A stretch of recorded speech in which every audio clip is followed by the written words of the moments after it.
I'm videotaping myself eating cake. Because I'm just that diabetes. Yes. If you please know where my daughter is, any information, please. We definitely had to entertain the possibility that this young girl was abducted and taken quickly out towards I-95. My heart couldn't take it. It was horrifying. She was able to provide investigators with 2 photos of Danielle. In the reflection of the eyeglasses, you can see other people. So it's actually an incredibly valuable piece of evidence. Now this is starting a lot of more questions than answers. What police find is a shovel, and there was something on there that looked like blood.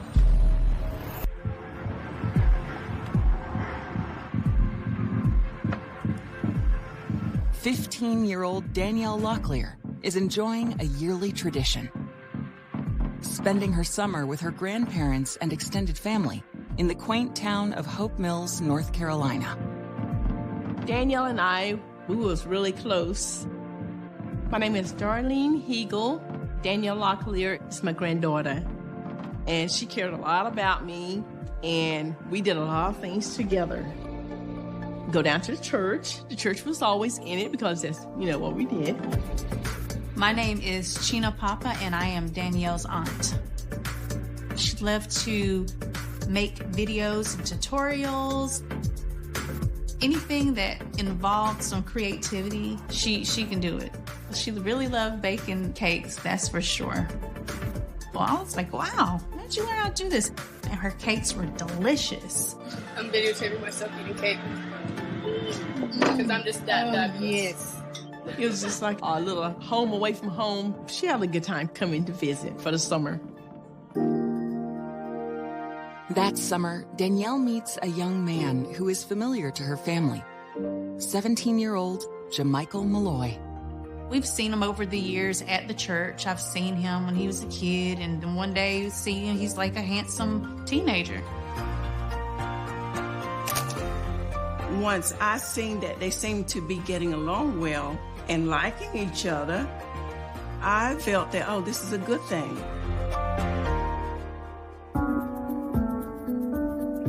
When the summer comes to an end, it's time for Danielle to return home to her mother, Rona, and stepfather in Myrtle Beach, South Carolina. But there's a problem.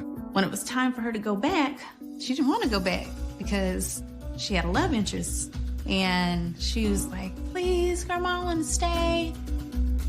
Adding to Danielle's desire is the fact that her mother and stepfather are going through a painful divorce.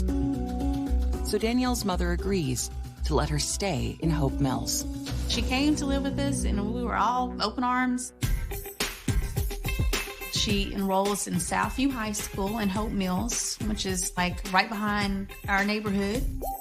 While Jamichael starts his senior year 14 miles away in Fayetteville, Danielle settles into her freshman year. I met Danielle when she had just came to the school, and we just clicked instantly. Danielle is the most kind person, very outgoing. She could make a friend instantly. You could definitely spot her from a crowd. That was what all guys talked about in school, was how beautiful she was. But she was very much in love with Jamichael. She really thought that that was it for her.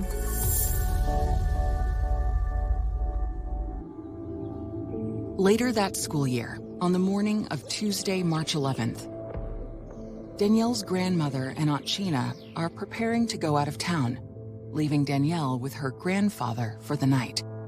It was kind of a busy morning for myself and my mother. We were about to go to Atlanta, Georgia for a doctor's visit, and Danielle usually is out the house by 8 o'clock in the morning, rushing off to school. But that morning, Danielle is running late.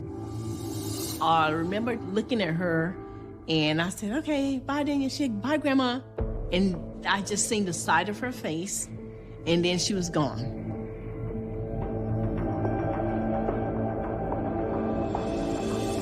I had no idea that was going to be the last time I would see Danielle.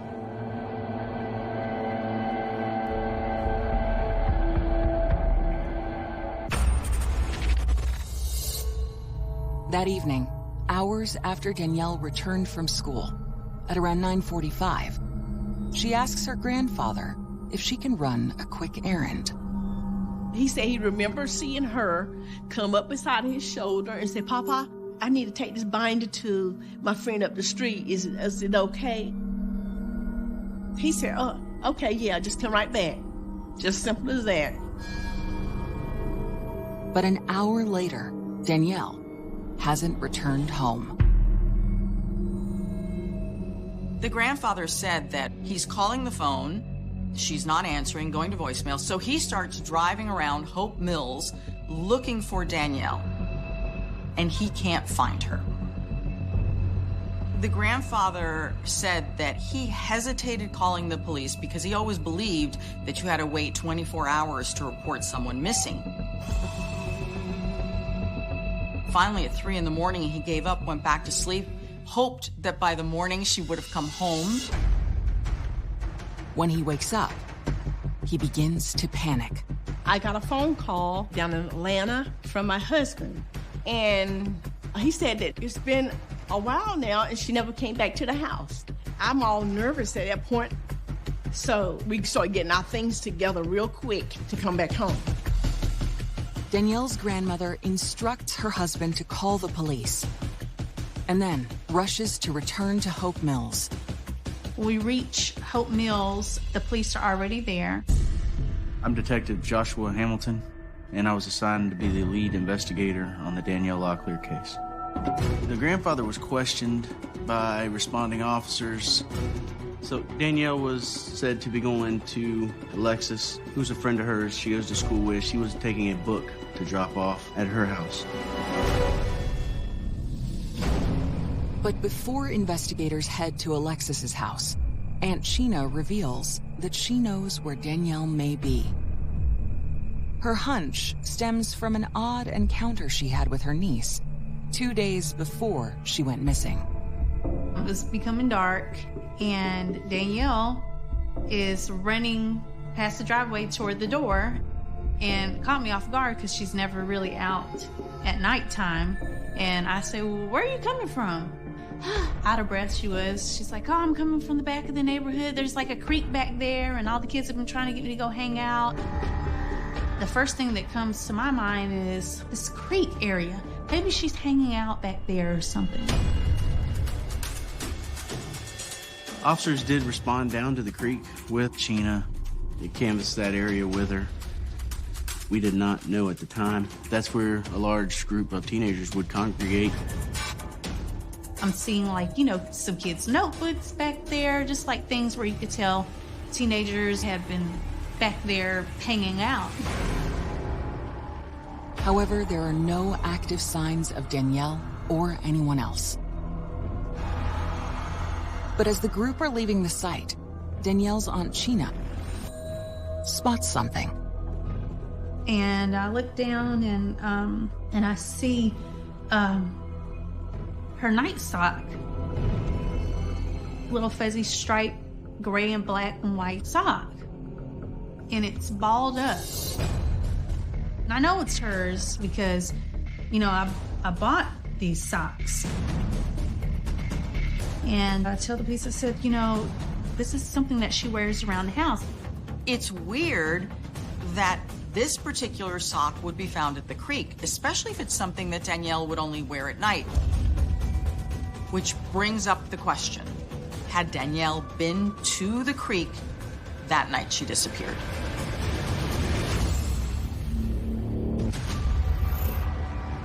Danielle's inner world revealed. I remember her texting me in gym class, and she just started bawling instantly.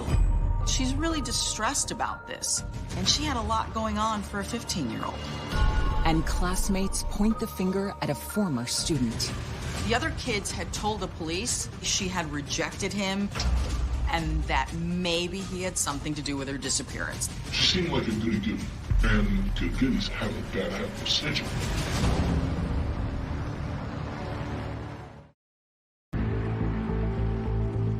The day after 15-year-old Danielle Locklear goes missing, while searching a creek, her aunt discovers a sock that Danielle only wore at night. We treated it as an item of evidence and secured it.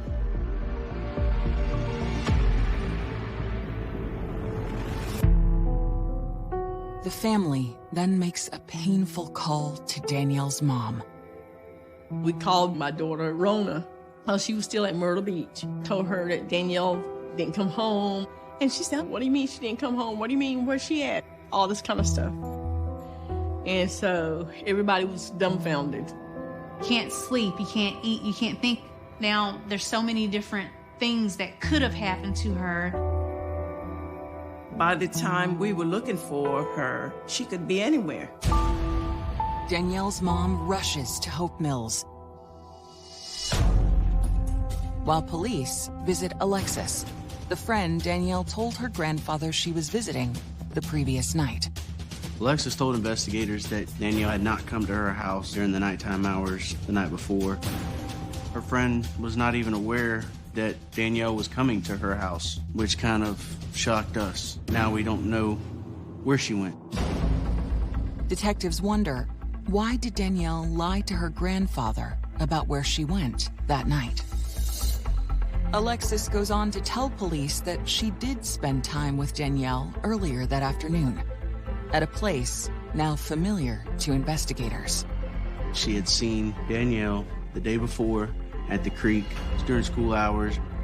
So quickly found out that she actually skipped part of the day and went to the creek.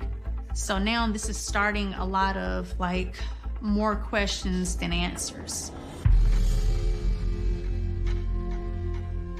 Alexis was able to provide investigators with 2 photos taken from the creek the day before. Danielle seemed to be enjoying herself. She was smiling. These images were, final images of Danielle that we're aware of. As I'm looking at pictures of Danielle, she has some glasses on. If you look, there's four people in the background. In the reflection of the eyeglasses, you can see other people. And it just takes a matter of moments to figure out who those people are. So it's actually an incredibly valuable piece of evidence. Investigators consider if the afternoon at the creek is somehow connected to Danielle's disappearance. Establishing what exactly transpired at the creek was super, super important. We had to figure that out pretty quick. Detectives then set out to identify and interview all of the teens that were present. One of the first they interview is Danielle's friend, Caroline. She tells them that 2 days before her disappearance, a heartbroken Danielle shared some stunning news.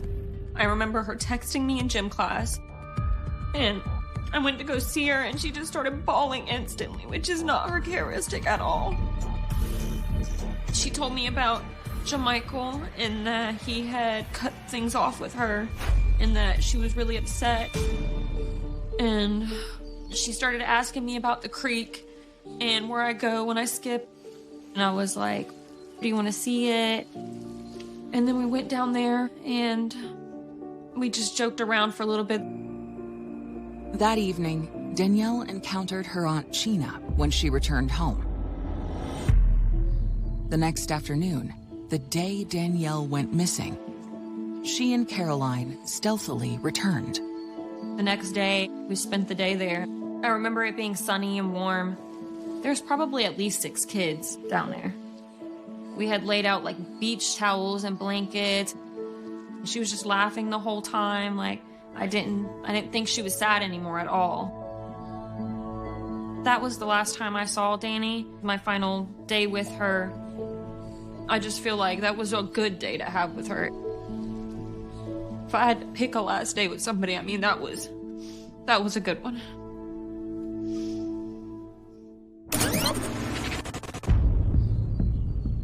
Danielle was able to burn up about an hour and a half, 2 hours of her day down there at the creek with her friends before she kind of snuck back onto the school property and walked back in undetected. After school, Danielle went home before heading out later that evening. Detectives wonder if Danielle didn't visit Alexis that night. Did she meet up with Jamichael?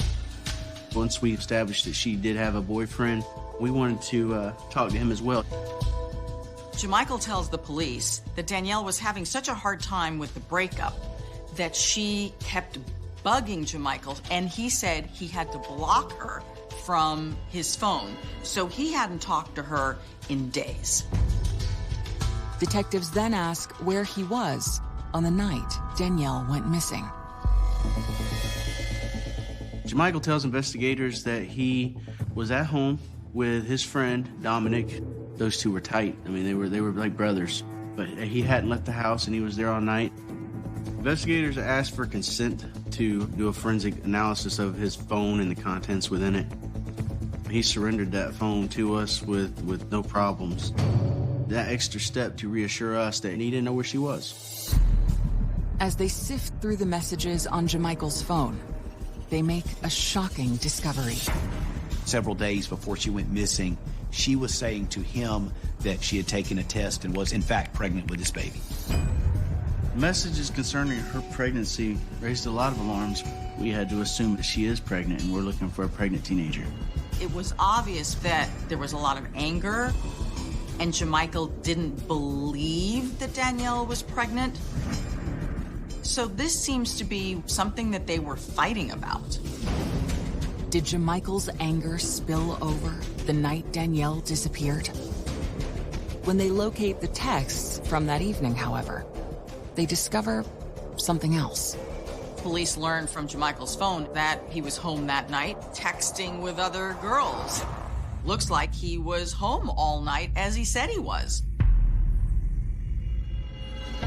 To Danielle's family, the turmoil in her personal life comes as a surprise. So I didn't really hear anything about any of the pregnancy scare stuff. When I found out that she was thinking about being sexually active, I immediately took her to the doctors to get her put on birth control. But she didn't really seem like there was that much that was bothering her.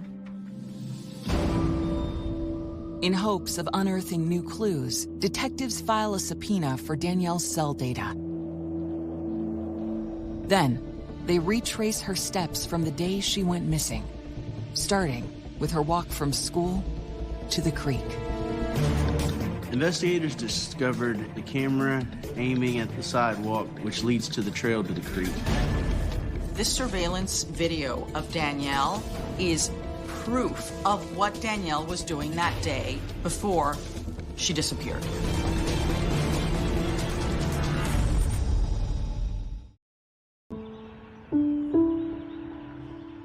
In March, a few days before Danielle disappeared, she and her aunt threw a birthday party for her uncle.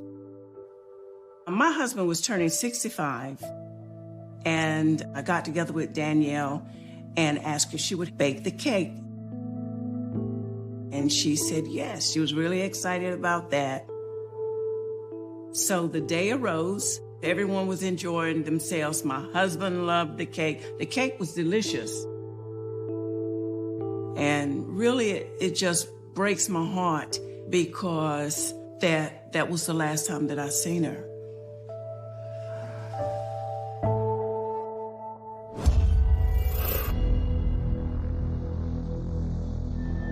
Two days after she is reported missing, investigators review security footage of Danielle on the day she vanished. It was certainly of interest to investigators at that point because it was earlier in the day that she went missing later that evening.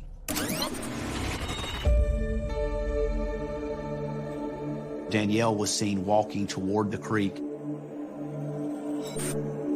It captured her stopping, putting her head down, kind of putting her head in her hands as if she may have been upset or thinking about something. And then she moves out of view. Police Police are also learning that she is absolutely heartbroken about her breakup with Jamichael Malloy. It's possible that Danielle may have thought that she was pregnant. She had a lot going on for a 15-year-old. I don't think we'll ever know exactly what was going through her mind, but, you know, it's obvious something's there. Then investigators get another critical clue when the location data from her cell phone comes through. When we started to receive those records to see what her movements were the night she went missing, it showed her in that area of her residence, and then it showed her heading towards I-95. It started going north, roughly about 8 miles before it cut off. Danielle's phone last pinged a cell tower at 10:40 p.m. Investigators combed that area for Danielle's cell phone, to no avail. But the location data presents them with a new theory of her disappearance. It told a story of leaving Hope Mills in a very, very fast manner, faster than one could walk. She had to have been in a vehicle. At that point, we definitely had to entertain the possibility that this young girl was abducted walking down the road and taken quickly out, you know, towards I-95.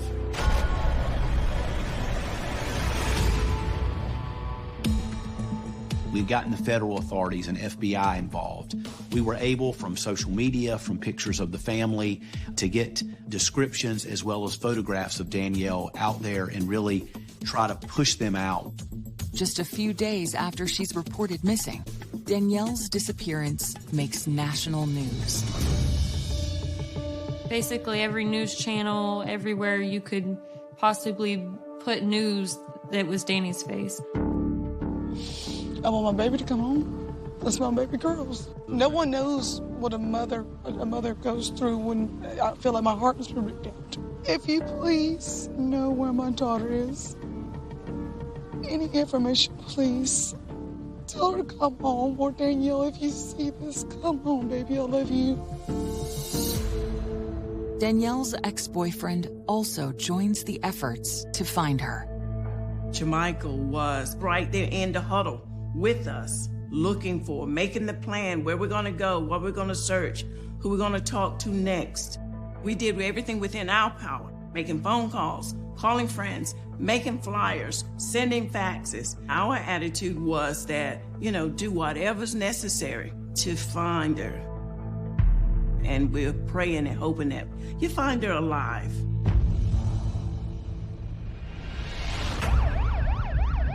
While the search for Danielle continues across the United States, detectives continue to interview classmates who were at the creek the day Danielle disappeared.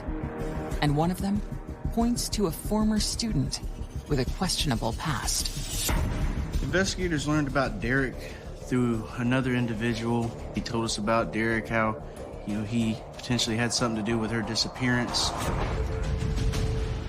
The other kids had told the police that Derek maybe was interested in Danielle, and that maybe she had rejected him, and that maybe he had something to do with her disappearance. Detective suspicions are raised when they learn that Derek lives near the area where Danielle's cell phone last pinged. We took him to the sheriff's office voluntarily. We felt that several things he told us, they didn't sit easy with us.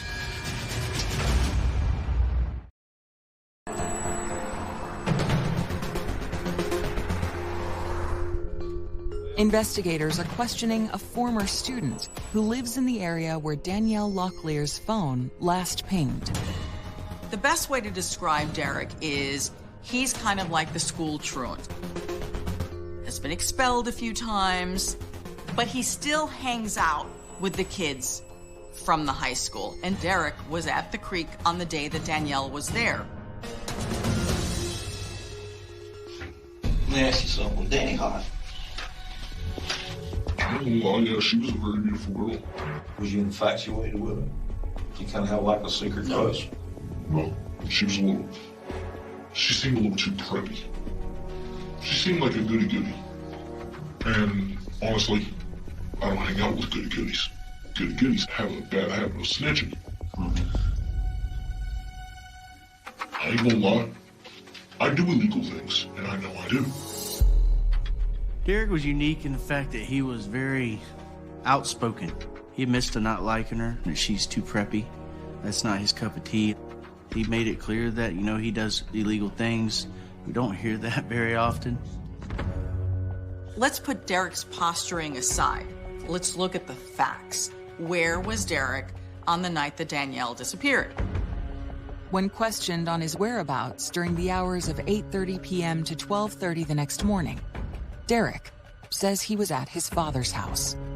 Around 8:30, my dad left to go to a pool tournament.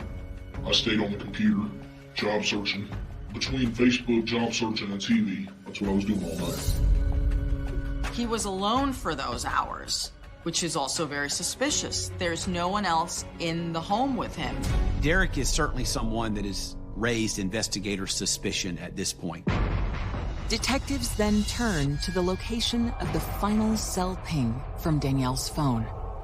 But we know where Danielle's phone was. Okay, what area her phone was. It's out there around your house, in that general area. Okay, I'm not saying it's right at your house, but in the general area. And that was Tuesday night, 22:45, which would be 10:45. I'm asking you, was she alive when she left that area out there around your house?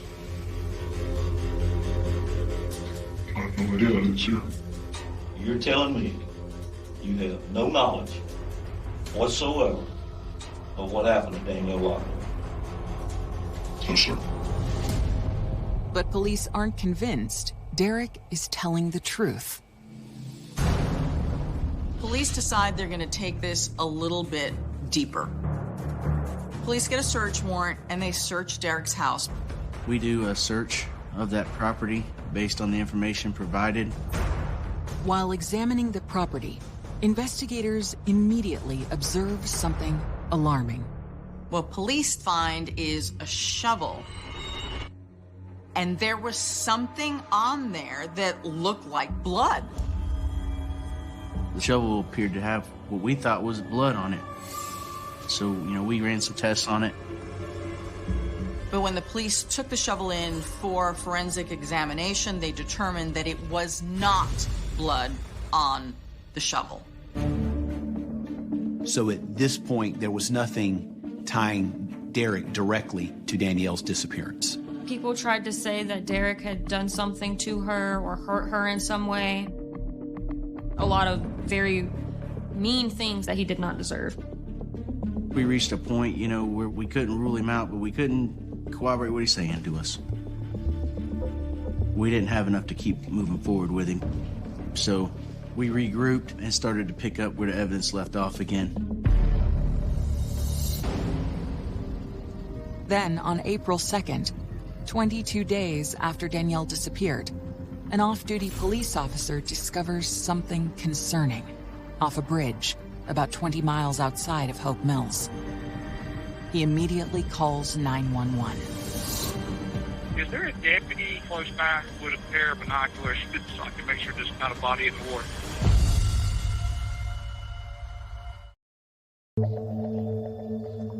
On April 2nd, 3 weeks after Danielle disappeared, an off-duty cop calls 911 for assistance. Is there a deputy close by with a pair of binoculars so I can make sure there's not a body in the water? Okay, I just got up with Edward 6. As soon as he cleared his call, he could be en route to you. Once he got the binoculars, he was able to see that it was, in fact, a body in the river. Detectives race to the scene. When the body was pulled from the water, I recognized personally the shirt that was on the body as being the shirt that Danielle was pictured wearing at the creek. It was heartbreaking. We knew at some point we were going to have to tell her family that the worst outcome possible was now a reality. When Danielle's body was recovered from the water, there was a center block tied around her waist that was tied with yellow rope. There was also another center block tied around her feet, again with yellow rope. The cinder blocks were of the coarse gravel. They were definitely an older cinder block. They weren't like the crushed fine concrete you see typically in today's cinder blocks. Once police receive a positive identification from the medical examiner, they notify Danielle's family. It was very hard. It was hard. It was a hard day. At that point, my heart couldn't take it. I couldn't take it. It was horrifying. I just kept thinking, this can't be real. Like, this is like the worst thing that could possibly have happened. I just felt like I could never really believe it in my mind that she was gone.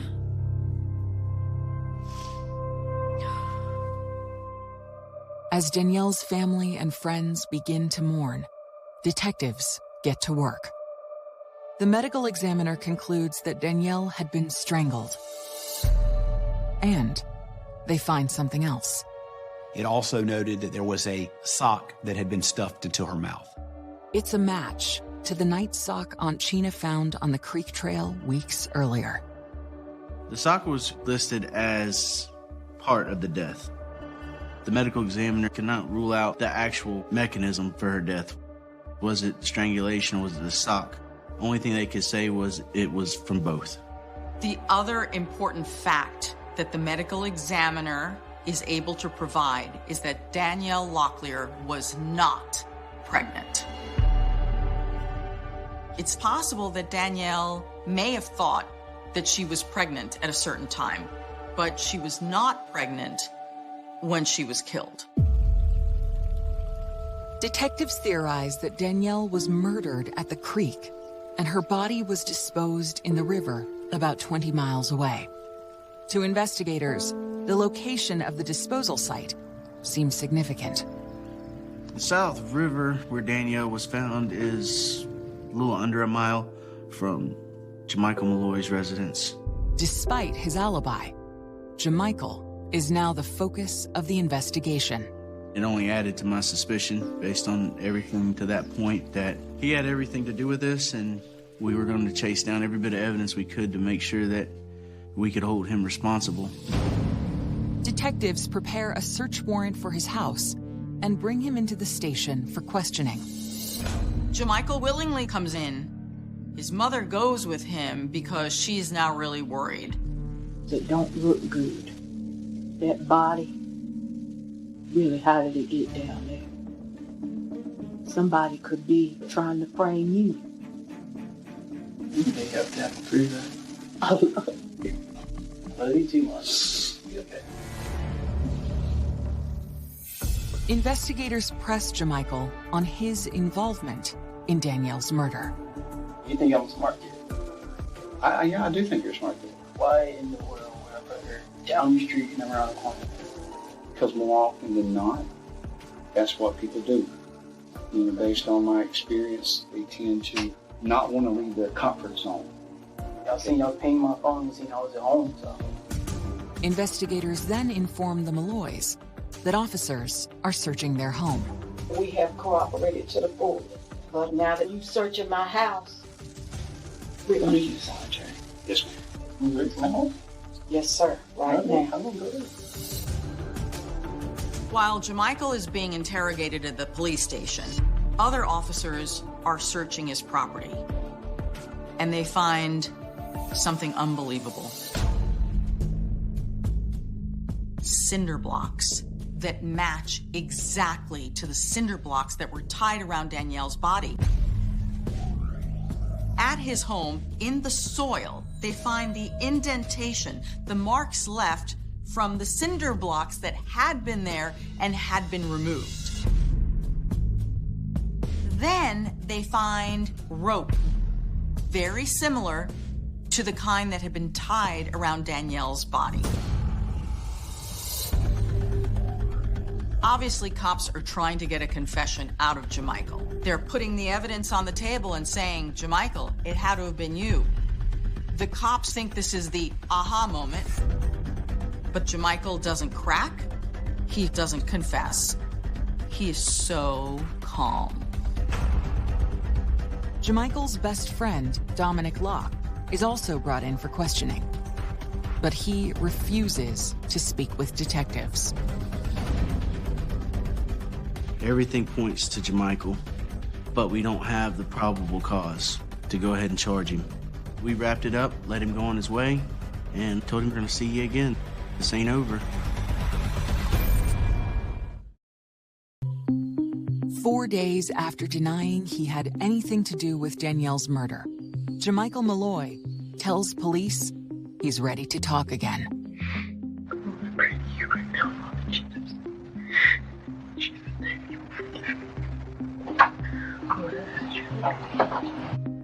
Jamichael explains that on the night of the murder, he and his friend Dominic drove to Danielle's home. I was like, all right, I'm ready to get this pregnancy thing done. So I had took my wallet and I threw it against her window. To get out of the house, Danielle told her grandfather that she needed to drop off a notebook at her friend's house. She came out and everything, and she got in the car, and we went to the creek. We sat down and talked for a while, and she was cursing me out, still being mean to me. And I'm just trying to shove it off. And she was supposed to take a pregnancy test in front of me. I told her, no matter what, if you're pregnant or not, I'm gonna do what I gotta do. If this is my kid, DNA proven and everything. But I'm not gonna be with you. And that's when she snapped on me. She punched me in my face. She slapped me and jumped on top of me and got all over me and stuff. According to Jamichael, in the middle of their alleged fight, he snapped. All I remember was I grabbed her. I was choking her. I blacked out. Next thing I knew, she wasn't breathing. And I freaked out. Jamichael says he goes up to where Dominic is, waiting by the car, and explains that he's just killed Danielle, and says, Dominic, you've got to help me. Dominic and Jamichael walk back down to the creek where Danielle's body is, and they start to pick her up and carry her back. The sock that Sheena found likely fell off along the way. According to Jamichael, Dominic shoved the remaining sock into her mouth. Why would he do that? She was making a noise. Yeah, but if I could nurse and nobody would hear it. Yeah, me and Dominic got in the car. Drove back to my house. I went and got the rope in the cinder block and tied her up, put her in the car, threw her over the side into the river. With his confession on record, Jamichael Malloy and Dominic Locke are arrested and charged with second-degree murder. It was terrible. I mean, to get that information, and we had been searching about a month, having Jamichael with us during those searches, saying, have you heard anything? Oh, I pray that she's okay, and we'll find her. All of these things, all the time knowing exactly where she was. Jamichael betrayed us as a family. He knew that she was precious to us and that we would never stop looking for her. To go and pick her lifeless body up and toss her in the river like she was nothing. Not one time did you say, oh my God, I made a terrible mistake. I've got to call for help. In a tragic twist, investigators suspect that Danielle lied to Jamichael about being pregnant in order to gain his attention. But one question remains: the texts from Jamichael's phone that placed him at home the night of Danielle's murder. A specialist in phone analysis was able to uncover that Jamichael had used a texting app where you could schedule your phone to send out text at a future time.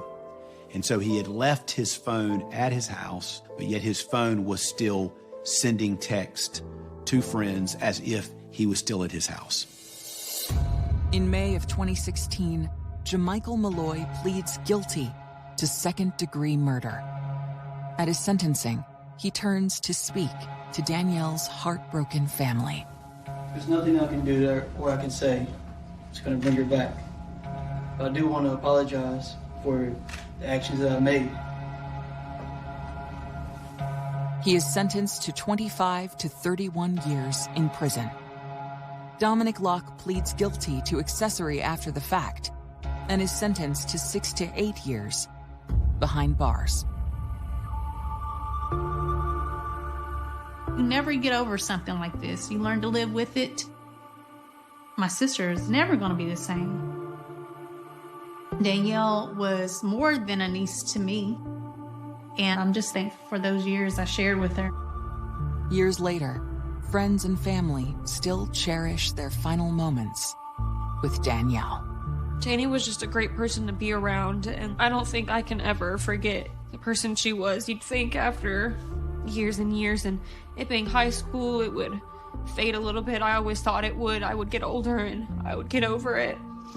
But Danny was too much of a good person and a bright person and such a positive energy in life that you can't forget that. When she left the house that day, she said, "Okay, bye-bye, Grandma."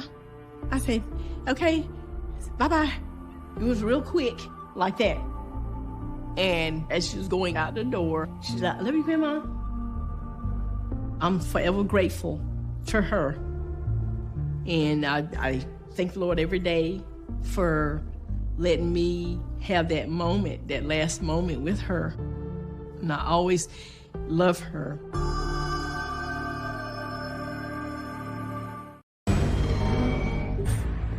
Do you guys feel that basketball saves lives in our community?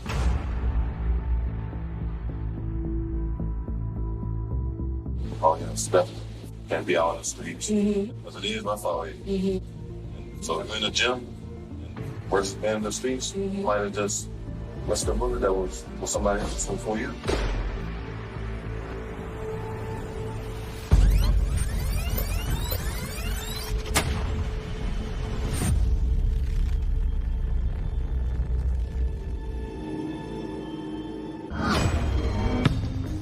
Our whole world collapsed in that day. And whatever coward did this, I hope you caught. Turn yourself in. It was willful, deliberate, premeditated. They wanted Lamont Adair dead. He was a good child. He was a good guy. He was doing something that, mattered.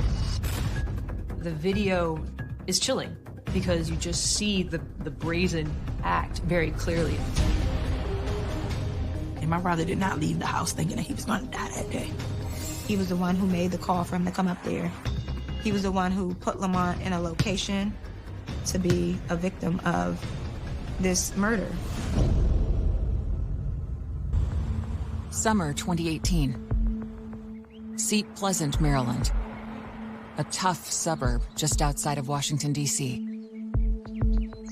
A 24-year-old aspiring basketball star, Lamont Adair, has just earned the opportunity of a lifetime. The chance to play professional ball in China. Oh, he loved basketball.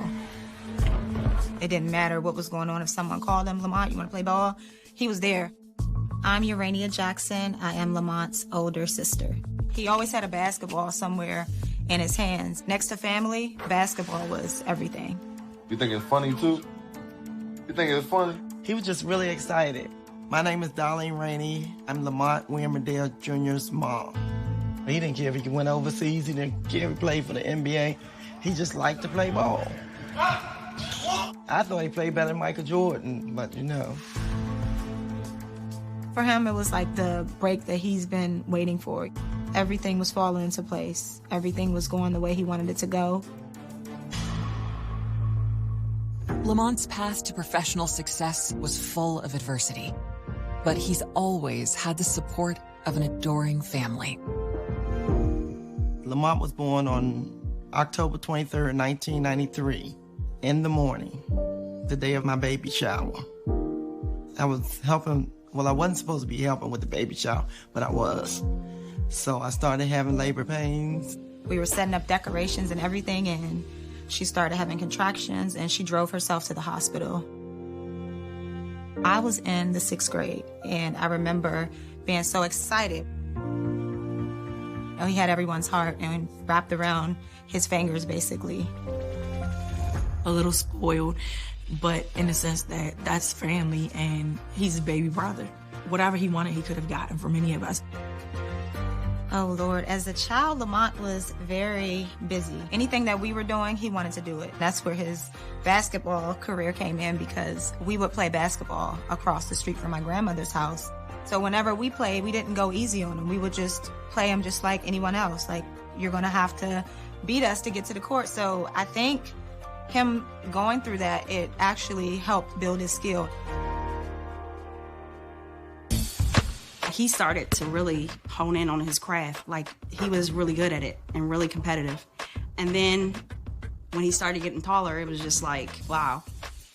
We called him Monty, but on the basketball court, they called him Tree. He did own the name Tree, just like in his reach, reaching for the ball, being able to dunk. High school success leads to a chance to play college ball in the Midwest. He's the first out of all of my mom's kids to go away to college, so we're excited. Iowa was a bit far for us, but you know where he is, and you know he's going for a purpose.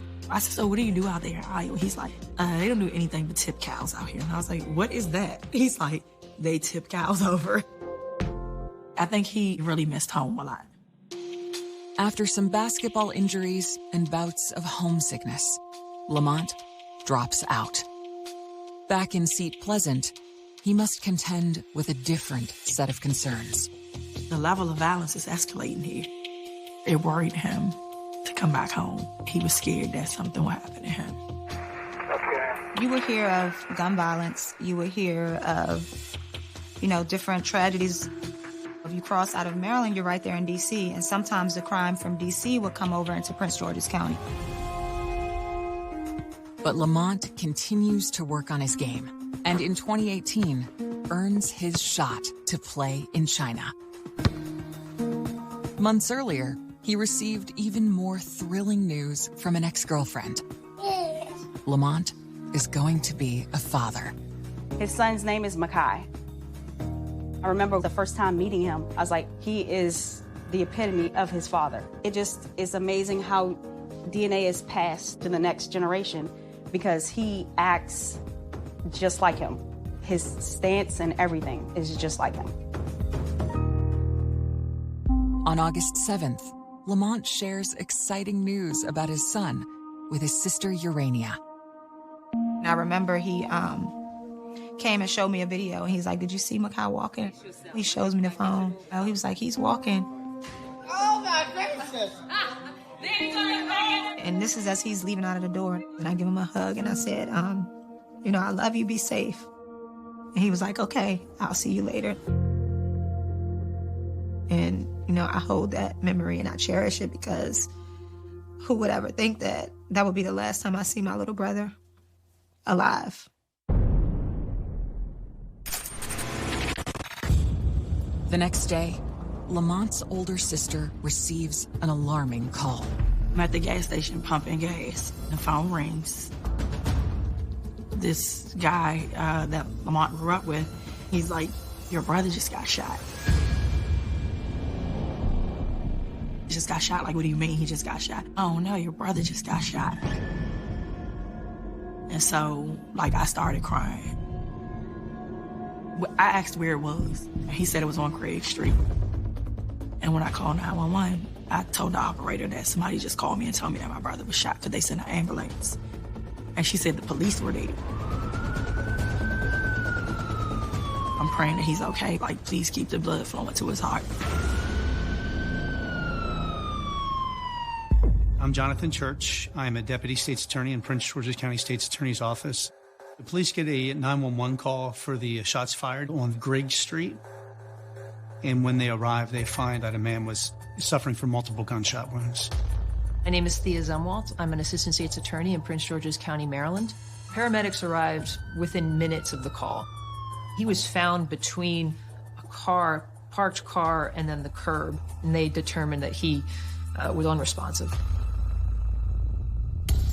So as soon as he is pronounced dead, homicide unit shows up. One goal is to come collect all the forensic evidence that they can find. He has his phone with him. So they do identify him as Lamont Adair. And then that starts the homicide detectives running. The reports that they were getting was that a car drove by and was firing. So they had casings all along the road that they had to make sure that they got them all. It was somewhere in the neighborhood of 12 fired cartridge casings, which really indicates to us that the gun was fired probably to the point of where it was empty. It was apparent based on the location of the gunshot wounds that some of those are what's called defensive wounds, where he was moving and trying to avoid being shot at, which would give you an indication that the person was walking up on him as he was firing as well. There were several buildings to this complex, and that apartment complex did have several cameras. So they made it a priority to secure the footage for that. They don't get to view it right away, so they're dragging in as much potential evidence as possible that might help solve, number one, what that vehicle was, and then who was in the vehicle at the time, and then who would have had a reason to do this. And once the initial scene is secured, and in this case there was no one who committed the crime who was on scene, so they were able to secure it pretty quickly, and it was a pretty large area that they had to cordon off. So when we got there, they had it taped off and wouldn't let us get to where he was. And they was, not letting me see him. That, no, you can't come close. I said, no, I'm going to see him.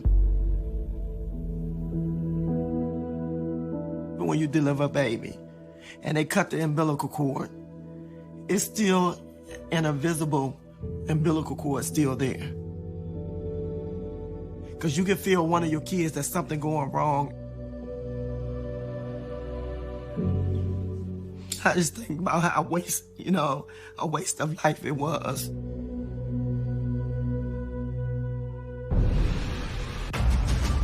Investigators discover critical clues in Lamont's final moments. This person who shot Lamont knew him. A surprising motive emerges. The phrase everybody uses is, the streets are talking. There were several rumors that he was a snitch for the police. And the killer's inner world is revealed. He's hot-headed. He gets angry.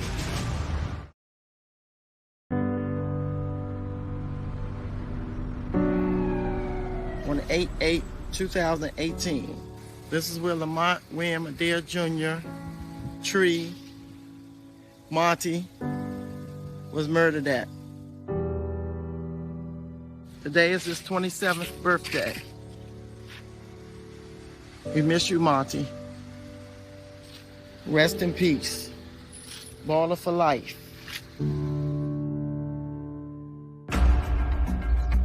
As investigators process the scene of Lamont Adair's murder, local media race to cover the tragedy.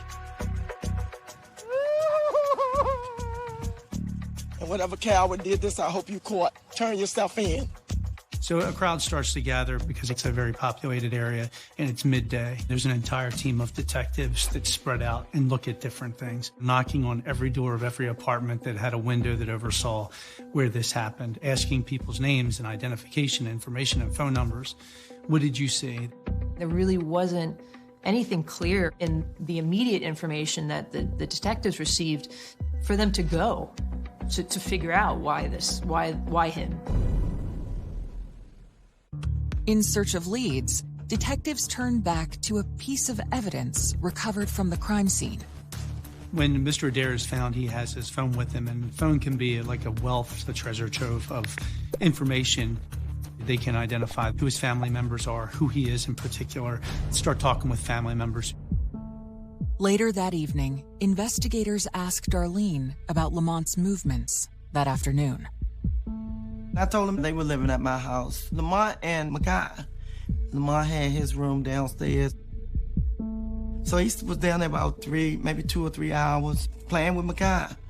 And then I think he got a phone call because he came upstairs and he said, "Here, Mom, take him." He was going out to work out like he normally did, but he was meeting somebody. What she didn't realize is what seemed like an everyday moment would be one of Lamont's last. I don't know why, but something just told me, look out the door. When I saw him walking down the street, and he was gone. So initially, after talking to family and friends of Lamont Adair, there isn't somebody that readily stands out as a suspect because he's not involved in anything that we're aware of that would have made him a target. Investigators then turn their focus to Lamont's online activity in the days leading up to his final moments. There are a team of detectives checking his social media to see who he posted recently with, what he might have said, whether it was something that might have been responded to hostilely. From what was in his phone, he lived a normal 20-something-year-old, talented, handsome individual's life. I mean, he played basketball, he dated women, he loved his little boy, loved his family. There's videos of him on Instagram, and Makai would be on his legs, you know, around Lamont's neck, and he's up here rocking him to sleep. And he'll fall asleep like that, like laying on his head. On August 4th, just 4 days before he was murdered, Lamont posted images from a local charity event. Lamont did a benefit basketball game for an organization called Hoops for Peace. Do you guys feel that basketball saves lives in our community? Oh, yes, definitely. Can't be out on the streets, you know, as it is my fault. So if we're in the gym, and versus being in the streets, you might have just messed up movie that was for somebody else before you. It was just better to be in the gym playing basketball or working out than being outside hanging with your friends. Lamont was actually cautioning the kids about the streets not having anything for him. And so it's like, it's chilling. He was saying, I'd rather be in the gym playing ball than to be getting somebody else's bullet or somebody shooting me. On August 6th, 2 days before he was killed, Lamont posted this image on social media. His reputation was he was active in his community. He was trying to inspire others to be better people. There really wasn't anything definitive in his phone that pointed us in any direction about who did it. Lamont's family, however, believe his growing notoriety and recent success may have made him a target. A lot of people were upset with Lamont because of the opportunities that he has. And we're all like, we know he was just about to go play basketball overseas, and really, a lot of people were jealous of him. He was headed to the basketball court not far from where he was shot and killed. Who was he meeting there? Were the people there that were supposed to be there?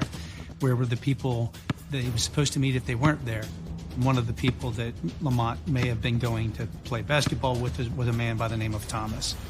As they process the events of August 8th, Lamont's family have grown suspicious of the friend who invited him to play ball that afternoon. My brother did not leave the house thinking that he was going to die that day. Thomas told Lamont, let's go play basketball. People were going around saying that Thomas set it up, which we felt that way anyway, because it was just too coincidental that you call him and tell him to come up and play. Rumors suggest that Thomas may have coordinated with the gunman to get Lamont to Gregg Street. If anyone were able to call him somewhere, it would be Thomas, because he trusted him. The indication was that he was plotting to do this to Lamont. There were rumors. He knew that it was happening and they helped facilitate it. Lamont's family have tipped off investigators to a friend who may have been involved in the murder. Thomas was somebody who was on scene at the time of the murder. Detectives were looking at him as possibly being involved, or at least not telling what he really knew about it. Thomas was one of the first names that I gave to the detectives. He was the one who made the call for him to come up there. He was the one who got him to come out of the house. He was the one who put Lamont in a location to be a victim of this murder. Police actually interviewed Thomas. He came into the station and they interviewed him there to determine whether he might have been involved or what he knew. Investigators begin by questioning Thomas about his plans for that day. So when police talked to him, he's very quiet, trying to figure things out. You can tell he's contemplative. He had not yet met with Lamont and didn't know anything that was useful. They just didn't get any information that was usable from Thomas. Detectives then set out to validate his version of events. We had 6 or 7 cell phone dumps that we went through. His phone was pulled, and there was no indication that he had anything to do with the murder of Lamont Adair. They could tell that he called Lamont up to the scene. He was the one who made the call for him to come up there. But they didn't feel like he was involved. After clearing Thomas, detectives gain access to the footage from the housing complex that could reveal Lamont's final moments. So when police actually pull the footage of this video camera that's on the corner of one of the apartment buildings, it does a 360-degree pan. Every couple seconds, it starts to pan away into the back through an alley to another street and then back around to the front. And we have very small snippets of it because it's rotating the entire time. Detectives then cue the tape up to the moment in question. And at about 3:49, 3:50 that afternoon, you can see an individual who we know is Lamont Adair based on where he falls and where police find him. And then eventually you see a gray Toyota Corolla pull up. And that's when the driver's door opens and the driver jumps out of the vehicle and approaches Lamont Adair. The video is chilling because you see the figure just fire, shooting in broad daylight, and you see Lamont get down to his knees and he's trying to fight. But he's just executed on the street in front of everybody. And then the camera pans out of view. When the camera returns to the scene, the final moments of the tragedy unfold. After he had shot Lamont, he runs back to the driver's side. He can't get into the driver's side, and he hops to the back of the car. He gets in and the car drives away. You couldn't identify any movement in the car, but we were able to determine that there was somebody else in the car at the time who was in the driver's seat because the car drove away with the defendant in the back. We know there's another person who witnessed the shooting, a person who slid into the driver's seat and shut the door. To me, this person who shot Lamont knew him. I mean, it was willful, deliberate, premeditated. They wanted Lamont Adair dead. I'm Aisha Braveboy, State's Attorney for Prince George's County, Maryland. Surveillance video can be extremely helpful in identifying suspects. In this case, however, it was very, very grainy, so it was very difficult to make out the features of the suspect. You can tell that the driver who exited the car had dreads, was an African-American male. Beyond that, there was nothing in that video that could tell us who that was. It was a very small, common car, gray in color. There was nothing unique about it. There was no way to tell the license plate.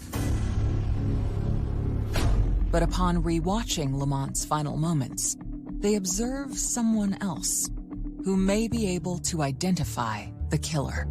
So the shooting takes place right here, but in the video you actually see this maintenance worker had pulled up to the main street where the defendant's car was traveling. But you saw in the video, they saw everything. And then initially when I reviewed this video, I said to John, let's get this maintenance worker in. Days later, investigators bring this eyewitness in for questioning. How you doing, sir? I do appreciate you coming and taking the time to talk to me. I'm sure you're busy and really don't want to be a mole. I just want to get some basic information from you. And what do you do over there?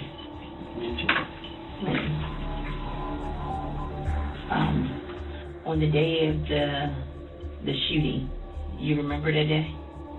Yeah. Can you tell me what happened?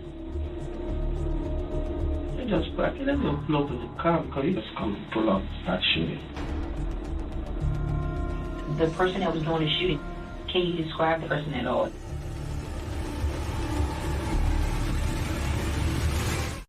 Right. Yeah. Like somebody hit the back of a shovel. We missed them.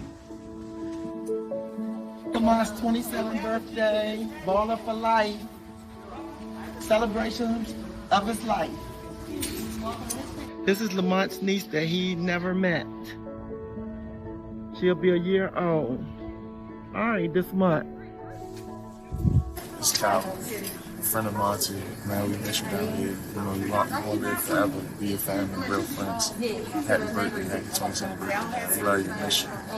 Happy birthday, Monty. 27th birthday. Investigators are questioning a witness who observed Lamont Adair's final moments in hopes of identifying the shooter.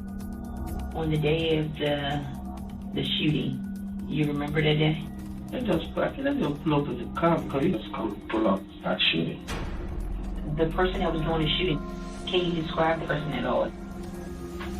I don't know the person who got shot. I don't know the one who was shot. Did you see someone get out of the car?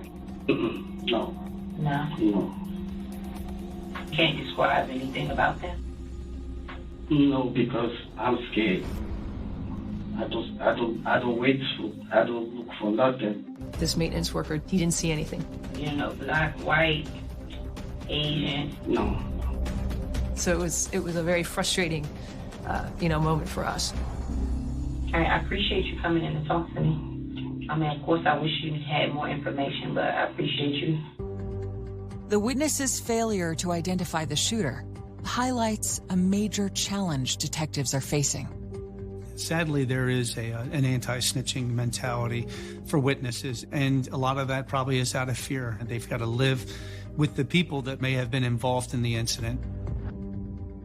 I understand the very real danger that people may feel if they do talk about cases.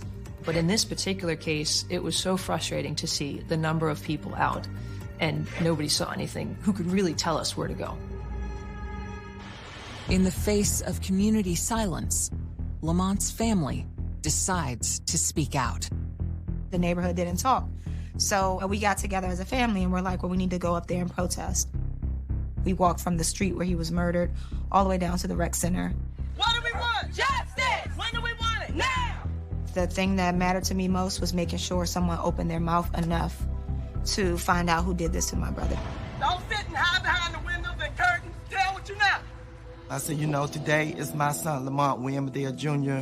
Tomorrow it could be your father, your brother, somebody you love, so you would want to tell what happened because you would want somebody to tell you what happened to your family member.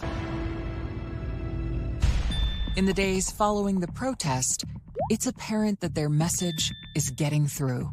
People had started inboxing me from seeing us on the news, from seeing us up there protesting, from us pleading with the community members to speak up. The detectives fielded many reports from the family about what they had heard, who they heard it from, and the family was really active in trying to just find out information and funnel it to the detectives. One rumor suggests that an incident in Lamont's past made him a target for revenge.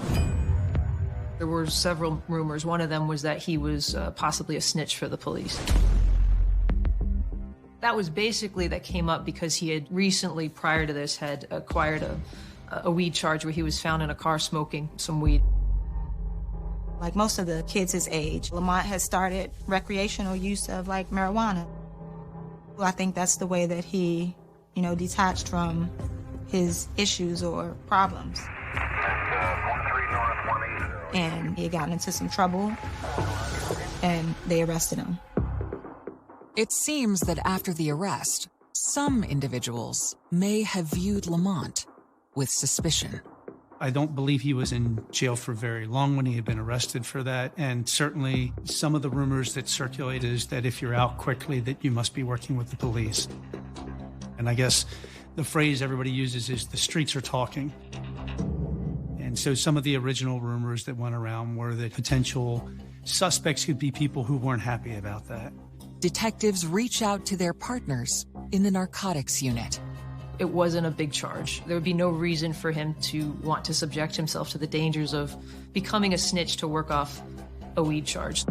We had no knowledge that he had been working with police on anything. Lamont didn't tell on anybody. He took the charge, and then he put that moment behind him, and he moved forward. Like, that little scare turned his life around. It's another dead end. But then, a friend of Lamont approaches police, claiming she has knowledge about the gunman seen on the surveillance video. You want something to drink real quick while I get my stuff? No, I'm fine. Say your full name, please. Kenya had asked to talk to the detectives in charge of the case because she believed she had some information about who had done it. And that's when the case really got started. Detectives begin by asking Kenya about her connection to Lamont. He's been over my house, but Lamont has been my friend for so long, I would never do anything to put him in any type of harm's way. So, explain to me, you said you believe you know a motive. Kenya then reveals something that she previously kept secret. She and Lamont were more than just friends. So I'm not denying that Lamont and I had anything going on. When did you start sleeping with Lamont? We didn't start sleeping together until like June. And that's why I'm coming here. According to Kenya, the relationship with Lamont pushed her ex over the edge. What makes you think that, because of everything that was going on between you and him, that he would go and kill Lamont? I really feel like he did it. He's hot-headed. He gets angry. He's a loose cannon.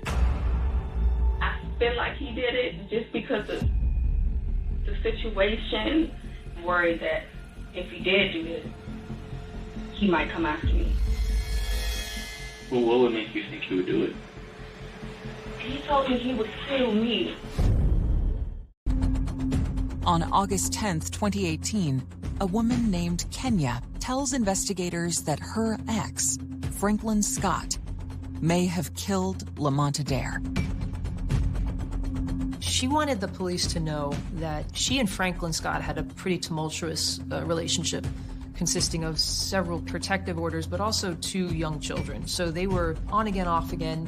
I believe there was allegations that he had tased her. So there was definitely a rocky relationship there. That relationship officially ended in the beginning of May of 2018.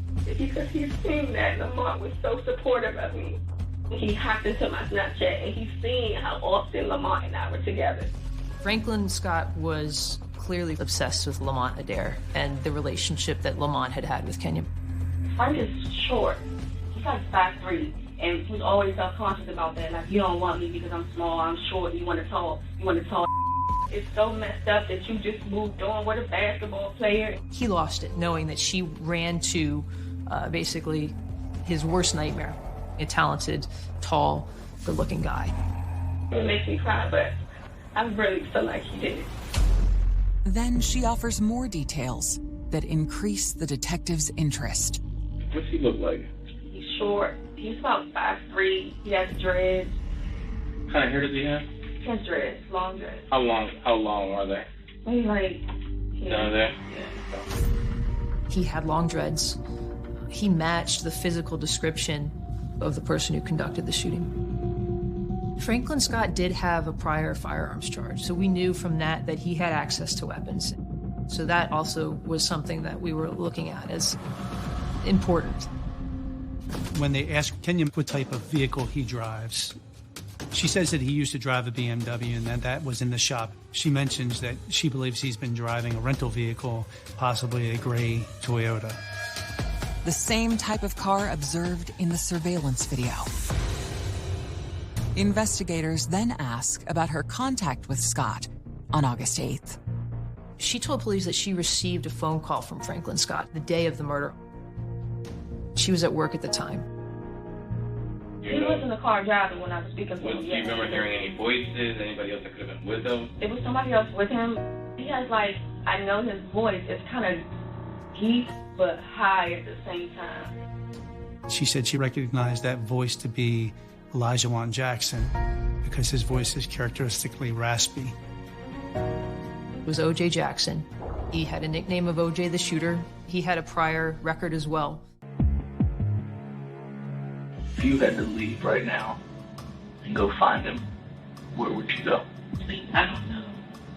Mom, maybe at OJ's house. At the time, the detectives were looking everywhere for him. They put out feelers everywhere trying to track him down. But after the murder, they were already gone. To narrow the search, they continue to focus on the vehicle spotted in the video. It's not until Kenya kind of comes out and we find out that the suspect rented a vehicle. She mentions a gray Toyota. Eventually, they do locate the rental vehicle, parked on a street in the Seat Pleasant area. After the murder, Franklin Scott basically parked the Corolla and walked off. A search of the car reveals bullet fragments inside. But there's no sign of the murder weapon. Then, in their quest to locate Scott, investigators recall a detail from his criminal past. They knew that he had to report for his pending gun charge in Anne Arundel County. One of the detectives realized that Mr. Scott had a court date. And so on August 23rd, Prince George's County Police Department were sitting on the Anne Arundel County Courthouse in Glen Burnie, Maryland, waiting for Mr. Scott to show up for his court date. And it was then that they arrested him for the murder of Lamont Adair. If he had thought that Kenya would be likely to talk, I think he wouldn't have set foot in that courthouse. He's taken to the Criminal Investigation Division for the Prince George's County Police Department, and he asks for a lawyer so the police never get a chance to speak to him.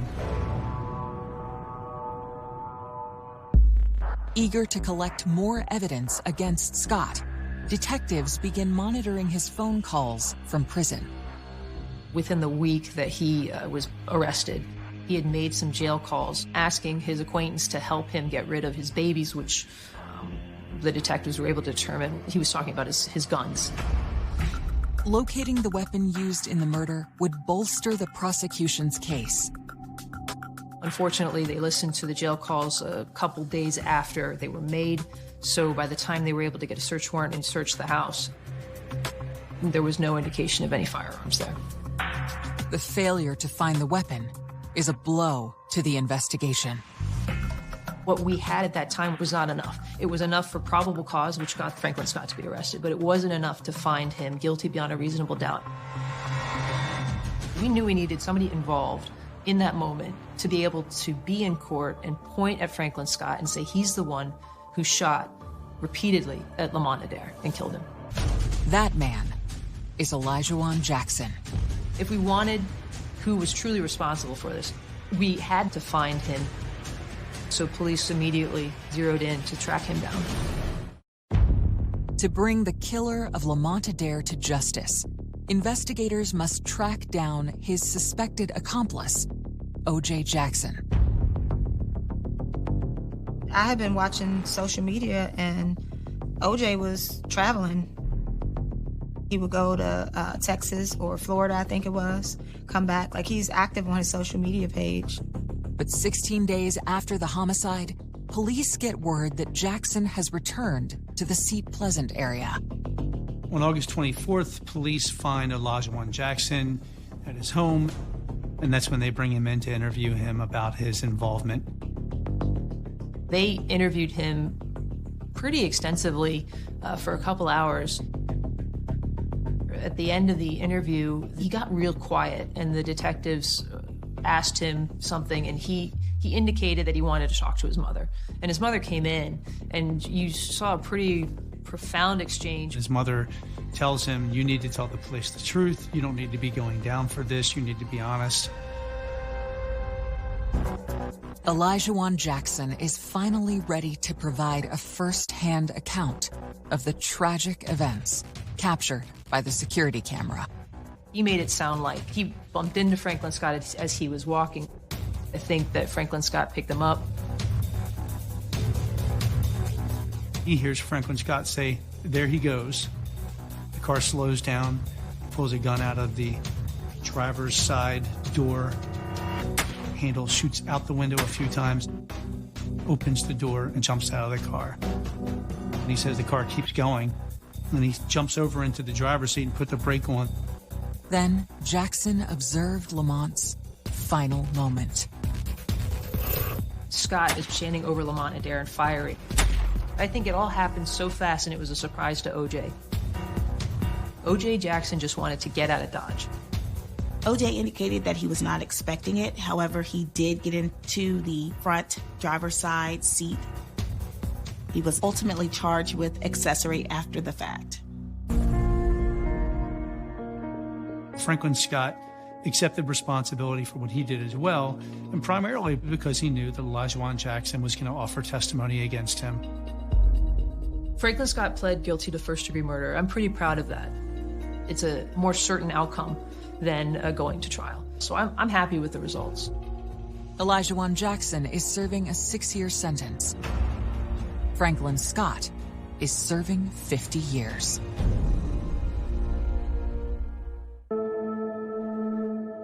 The heartbreaking part about it was, if I recall correctly, the mothers knew each other from the neighborhood. That was a really profound thing to sit and observe. I mean, I know Franklin's mother, but I hadn't seen Franklin in a long time, so I couldn't identify him from a cracked egg. I walked over, I said, how you doing? And she just started shaking and crying. My son was the one who killed your son. Of course, I hug her. And my kids are like, Mom, why are you hugging her? And I felt one mother to another. You know, my son is dead. Yours going away for 50 years. It's like he almost dead. But I told him, I said, I have to forgive you for the God in me, but I'll never forget what you have stole from me and my family. You took something very dear from us. Lamont, Tree, Monty. You had no right to do that. You weren't God. But you tried to play God that day.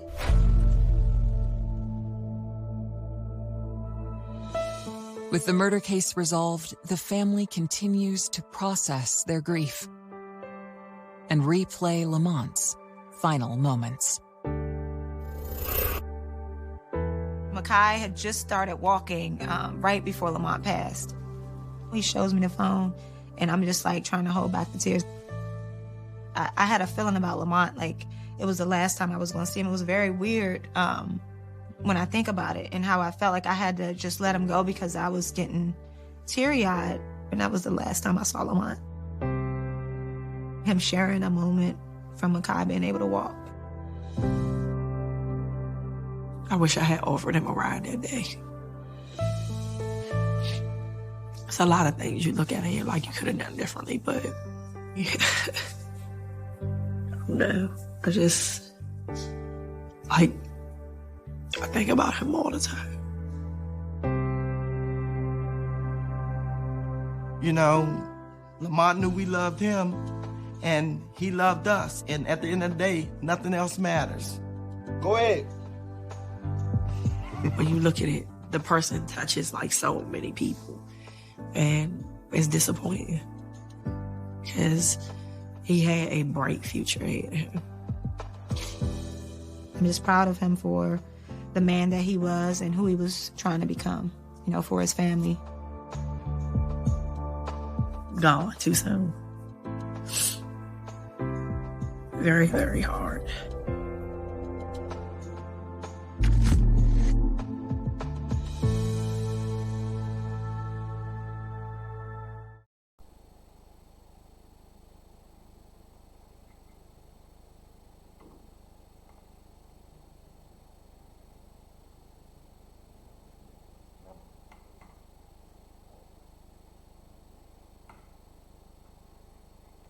Anh đi hỏi xem nào.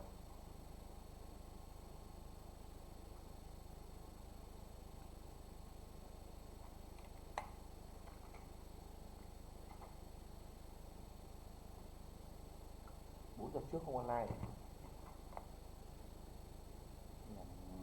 Mô mình cứu đấy.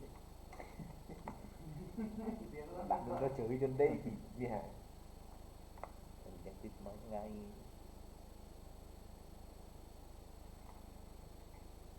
Chui góc nào cũng có thay sao em thì tới pin sạc rồi, hết pin rồi. Lúc 6 giờ dậy thấy có làm một tiếng trước, sắp thức đêm. Thì thức đêm đến đấy thì tới hết pin. trước chiếc xe là 2 cái rồi. Đúng rồi.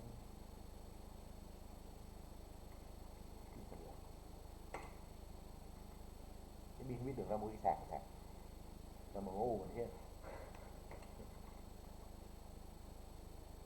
2 cái chắc không phải. Cái đợt cậu cậu cho xin được mai anh ngủ ở văn phòng kéo dậy nào mà ngu mà đi, tóc như thế.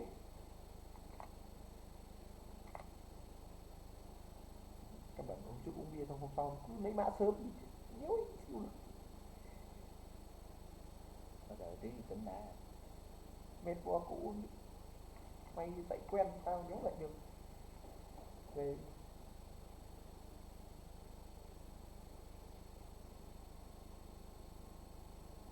Cái này đấy là nó hơi mệt, bởi vì đi về văn phòng ngủ nó không có chỗ ngủ không được ngon. Chứ đợt này có bao giờ phải nằm tận 10 giờ thôi, 1 giờ.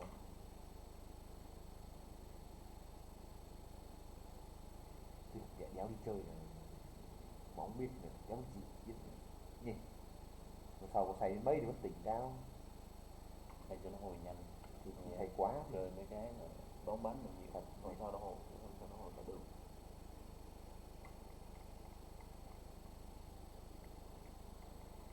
Cái vào đưa cho em kênh đẹp đẹp một tí, hoặc là đưa cái vũ khí mật đây để em làm.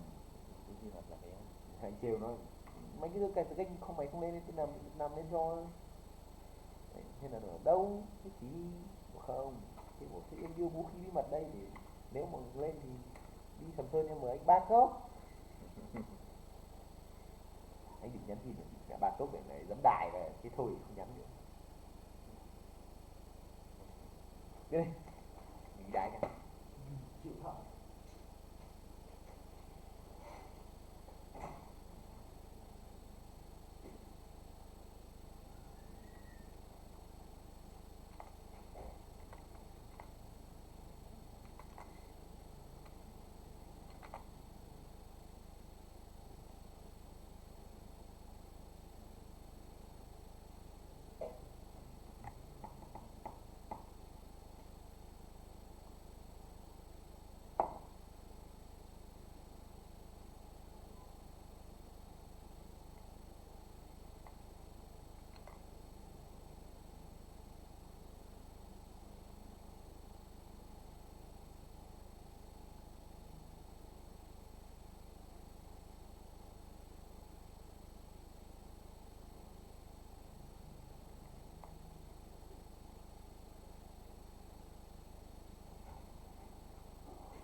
Đá cái sướng thì mọi người biết ạ.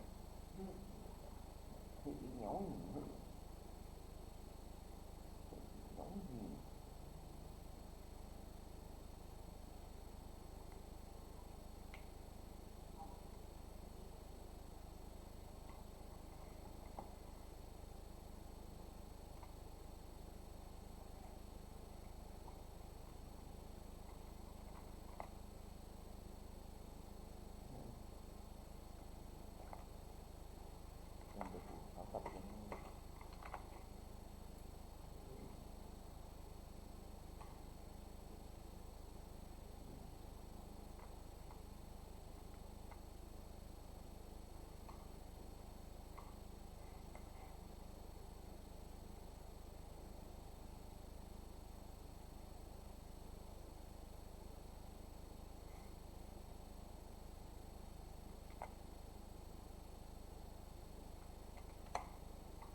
hai là có bọn kia đi đá là đông mình không phải đi nữa rồi.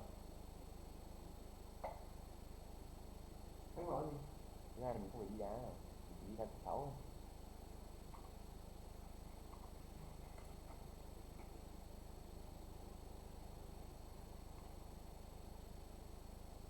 Đi đường rơi mất được